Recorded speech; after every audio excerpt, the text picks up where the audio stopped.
Hi guys, welcome back to Unlockable Content. Welcome back to another vlog with Ty the Deer. Hope you guys have been taking it easy. I know it's been a while since we had a chance to sit down and talk. As you can see, I'm in a new space yet again. But yeah, well, I figured today what I would do is I'd share a little story about what I've been up to here while I've been away from you guys. As you can see, got my hair done. It's a nice cerulean sea. I'm quite fond of it. But other than that, working the usual, living life. Went camping here the past two weekends, and well, it's quite the adventure. And usually when I think adventure, I usually think a nice Australian gent going on safari, going out the outback. And you know what? I think that's how I'm going to tell this story today. So, hope you don't mind what I like to think is an okay Australian accent. So, let's just go. I learned it from listening to Steve Irwin. So, alright. So, here's how it happened. We're down at the KOA, outside of Washington, D.C. Alright? Beautiful landscape, trees, nature, lovely. Cabin. Had air conditioning, which was kind of nice for going out. It was a little hot that weekend, you know. Having the AC definitely helped keep everybody a nice little bit of chill. They also had an ice cream social. Now, I had a few problems with this ice cream social. I'll go up there. They got chocolate, vanilla. Before we even get up to where they actually have the ice cream, we go up to the main office. We go inside. They say ice cream social starts at 7, alright? It's 7:10. 10 minutes after 7, alright? The lady tells us, she goes, "Aye, you going to the ice cream social?" We say, "Yeah, we're going to the ice cream social." The lady goes, "Oh, well, then you better hurry. Ice cream social's going to end up in like 10 minutes. Either that or when the ice cream melts." My first thought is, well, what the hell? It's not going to be much time to socialize, huh? So, we go back out. We go around the back of the building. There it is. Ice cream. I see not many people socializing, but I see people with ice cream. I'm like, alright, cool. I like ice cream. $1 for a thing of ice cream. Fantastic. So, we get in line. Order some ice cream. I get up there. We're like, alright, we need 4 ice creams. Alright, we need 3 vanillas, 1 chocolate. Lady goes, alright, you need 2 vanillas, 2 chocolates? I go, no. I need 3 vanillas, 1 chocolate. She goes, alright, you need 4 vanillas and a chocolate. I said, no. I gave you $5, you gave me $1 back. We both understand that, you know, for $1 ice cream, you taking $4 from me means you're going to give me 4 things of ice cream. So, alright, we're understanding 4 things of ice cream. Alright, so what do I want? I want 3 vanillas, 1 chocolate. Well, she asked me, she says, alright, so you want 3 chocolate and a vanilla? I say, no. Luckily, the girl who's next in line, she's like, alright, this kind of socializing is kind of driving people insane. So, you want 3 vanillas and a chocolate? I said, oh yes, thank you. So, she scoops out vanillas, she scoops out chocolate. Alright, next lady who's in line, she's in charge of toppings. Alright, here's what I want. I see some gummy bears. Now, see, there's only like 3 or 4 gummy bears left in the container. I'm like, alright, you know, I don't need all the gummy bears. 2, 3 gummy bears. You say the last one is a little, like, you know, treat for putting all the toppings on. The lady goes, hi, what would you like on it? I say, hey, I'll take some of those Jimmies there and a few gummy bears. She goes, alright. Takes a big old teaspoonful of Jimmies, slaps them right on top. And I go, alright, can I get gummy bears as well? She goes, sorry, out of gummy bears. I'm looking right at the gummy bears right there in the container. There are 4 gummy bears. I see them right there. She could easily just take them. Boom. Now you're out of gummy bears. However, no. So what's she do instead? She takes another spoonful of sprinkles and just drops them right on top of my ice cream. So now I have excessive sprinkles with my scoop of half-melted ice cream. Alright, that's fine. It's ice cream. It's delicious. I enjoyed it. A little upset that she straight lied to me about those gummy bears. I knew they were there. I saw them. It's like, what the fuck? So, after that, we head back down to the campsite, get the fire going. It's starting to get dark. We're like, all right, we're going to get the sounds of nighttime, you know, crickets, you know, owls hooting, birds, the night birds, you know, everything just going down into night mode. But little did I know that out in this neck of the woods, there's another thing out in nature that is quite a bit different than what I'm used to. All right. So as the night came on and the crickets start to come up, and you start to hear the owls coming alive. Whoo! You know, it's wonderful, quite glorious. Then off in the distance, I hear a little rumble. It's like, what's that? And then almost as if in response to that little rumble, I hear another one off in the distance. And then another one. My God, what's this then? Then all of a sudden, as if across the entirety of nature, there came the sound of... And then for the next 5 hours, it sounded like drag races were going on. Off over here, you had clearly what I could define as the hot rods. Alright, the muscle cars, the little street races, all the fun things, you know? Little, you know, the things you see on the highway more often. And then off over here in the distance, the big old trucks, the big tractor races. I was like, well, if there's a little bit more socialization at that ice cream social, I might have known about this drag race. Maybe the evening would have changed. But no, I sat there making a fire, roasting marshmallows, making up some hot dogs, enjoying camping with the sounds of drag races going on all the way until about 2 a.m. It's quite wonderful. I enjoyed it. I thought it was hilarious. So, of course, after all that, you know, after an enjoyable night, heading home, you know, I had to recover from that. You know, we thought, hey, you know what, let's try it one more time. Let's go out camping here this past weekend. You know what, we went down to Delaware, out to Killian's Pond, and you know what, beautiful, absolutely beautiful. Temperatures, not so bad, you know, mid-80s. The only part, 100% humidity. Now, 100% humidity means the air can no longer hold any more moisture. All right? That means everything is wet. Everything. I threw away my shoes. They soaked up so much water. They were huge. They like blew up, looked like Mickey Mouse shoes. All right? It's horrible. We got there pretty late. It was dark. And the front office was closed. There was no one there to sell some of that kiln-dried USDA, FDA-approved burnable wood.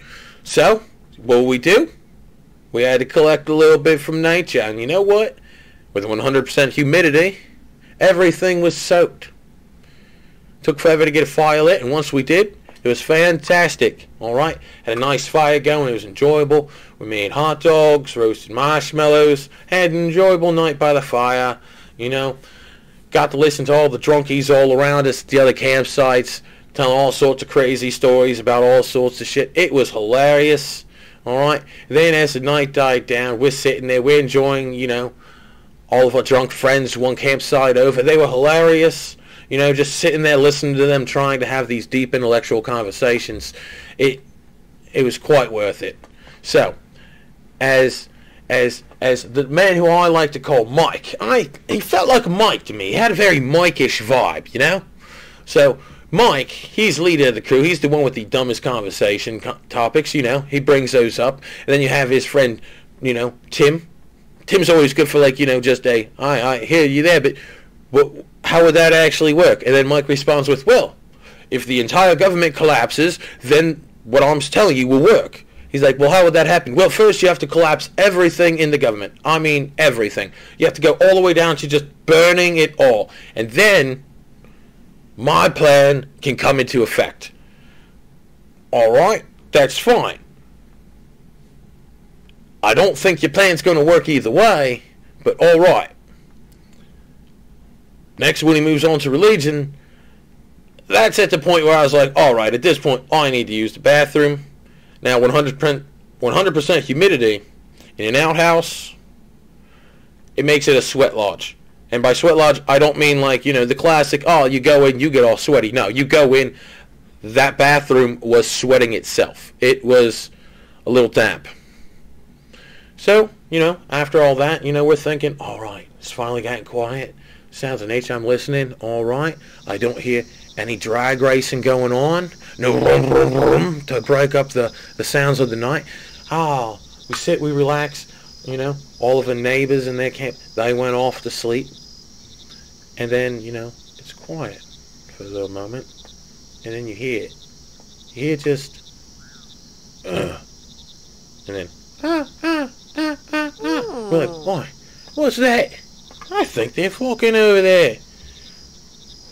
And yeah, they were. And it was quite funny, because as we're sitting there, casually conversing, enjoying the night, enjoying the fire, you're just hearing,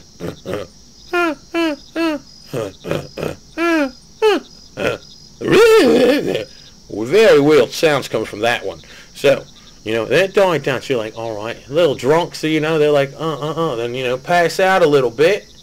And then, like, wake up, realize they were just in the middle of, canoodling. And then, they're just like, well, let's get back to it. So, they get back to it, and I tell you what, it's like, all right, well, we realize we're both going to pass out here pretty soon, so let's go full bore. Now, it's dead silent throughout this entire campsite. Nobody else is canoodling, okay?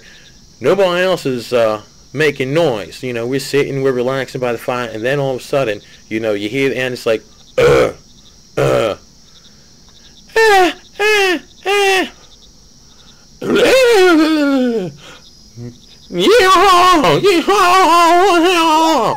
Now, I tell you what, everyone has their own different sounds for when they reach that point, but I feel like this one might have been just going a little overboard, alright? Still, I couldn't help it. I was like, hey, at least, they ended on a high note. Let me at least, be a gentleman here, so, give him a little golf clap. Hey, good job, guys. Keep up the good work. So, spent the rest of the night, tending the fire, trying to keep that thing going, so that way in the morning, we'd be able to have some nice eggies by the fire, have some nice bagels. Oh, it was quite fun, Toasted me a bagel there, watched the sun rise, and as I watched people crawl out of their tents and over to their fires first thing in the morning trying to get them started, only to realize that everything 100% humidity becomes a sponge full of water. Yeah, I got to laugh heartily into my bagel. Well, dude, he fought with the fire so long, he gave up and went back to bed. It was enjoyable. Of course, after that, we went down to Rehoboth to rinse off the sweat of 100% humidity. But before that, the pictures, the sunrise, 100% humidity is horrible to sit in and be in. But the pictures you get at sunrise, when the fog rises and the sun just cuts that moisture, it was beautiful.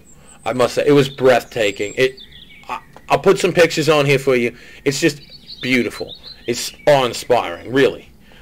Of course, after that, we started heading down to Rehoboth. Now, originally we thought, all right, let's go over to Slaughter Beach. Sounds cool. We were at Killen's Pond. Might as well keep the whole murders theme going, so Slaughter Beach. Now, couldn't find any entrance to the beach, but we did find out that the rule of Slaughter Beach is something must die for you to visit it, because there's a little baby deer that got sacrificed. I feel like there's somebody hiding in the bushes and just threw it out in front of us, because that thing exploded, and I felt some sort of way about it. But Slaughter Beach, kind of ironic. I thought it was pretty funny, but also a little sad. I thought it was a bunny at first. I admit, it was a little bit of a loud thump thump, but the poof made me think bunny. Well, we eventually made it down to Rehoboth. Finally found parking. We got in there.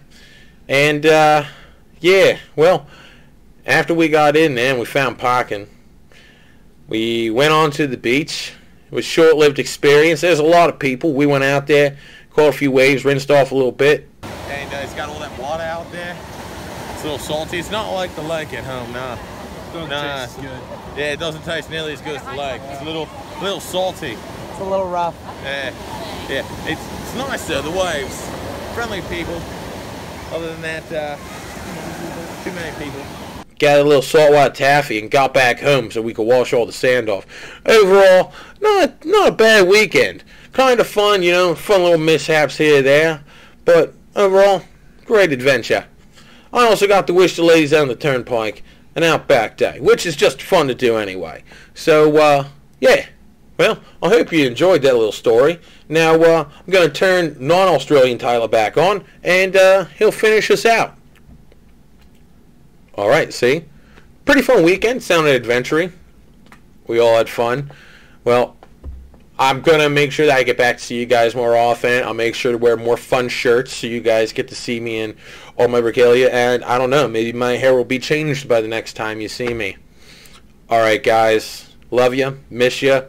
Talk to you again soon.